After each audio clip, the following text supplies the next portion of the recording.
అంటే ఇలా early menarche వచ్చిన అమ్మాయిలలో ఆబ్వియస్లీ అంటే హార్మోన్స్ని బట్టే కదా ఏ భావాలైనా ఫీలింగ్స్ డెఫినెట్గా ఆర్ దే ఆల్సో వెరీ అంటే సెక్షువల్లీ యాక్టివ్ డెఫినెట్లీ ఆ థాట్స్ ఉంటాయి. Then that's the way parents have to tell that థాట్స్ని ఎలా ఛానల్, నేను అందుకే ఆ ఛానలైజ్ అనే వర్డ్ యూస్ చేశాను. ఆ హార్మోన్స్ని ఆ థాట్స్ని ఏవైతే లింక్ ఉంటాయో వాటిని మనం రైట్ డైరెక్షన్లో ఛానలైజ్ చేయాల్సిన అవసరం ఈ టీనేజ్లో చాలా అవసరం. రైట్.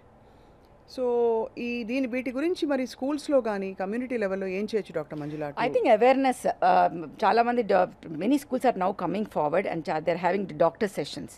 సో అక్కడ ఇన్హిబిషన్ లేకుండా డాక్టర్స్తో ఇవన్నీ కూడా మాట్లాడమని చెప్పి మాట్లాడించి పేరెంట్స్ని కూడా అక్కడ పిలిపించి, అంటే ఆ సెషన్లో ముందంతా పిల్లలు కూర్చోవాలి, వెనకాల పేరెంట్స్ కూర్చోవాలి. They should have a awareness session. Yeah. And of course పేరెంట్స్కి ఇవాళ పిల్లలకి మీరు ఏం చెప్పదలిచారు? అంటే ఆఫ్ కోర్స్ ఇవన్నీ ఎగ్జాంపుల్స్తో చెప్పారు. చిన్న చిన్న చిన్న చిన్న తప్పులు పెద్ద తప్పుకి దారి తీస్తాయి. ఫస్ట్ రీడ్, ప్రతి దాంట్లో వెనకాల ఏదో ఉంటాయి, ఇంత షుగర్ ఉంది, ఇంత ప్రోటీన్ ఉంది అనేది చదవండి. Understand what your feeding your kid. అవి చదివి అవి మీ డైటీషియన్తో మాట్లాడుకుని ఏవి అవాయిడ్ చేయొచ్చు, అమ్మాయి ఫస్ట్ శరీర తత్వాన్ని బట్టి మీరు డయట్ని చేయండి. అన్నిటికన్నా ఇంపార్టెంట్ ఎక్సర్సైజ్ చేయించడం.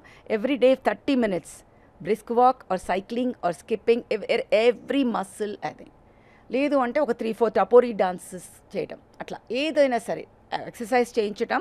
Give breaks, mental breaks. చదువు చదువు చదువు చదువు, యా చదివావమ్మ 2 hours, take a break 15 minutes, go move around, give breaks, rest for the brain. So all these things are very very important. And noticing ఇలా చిన్న చిన్న changes బాడీలో and then getting them to the doctors. అదే.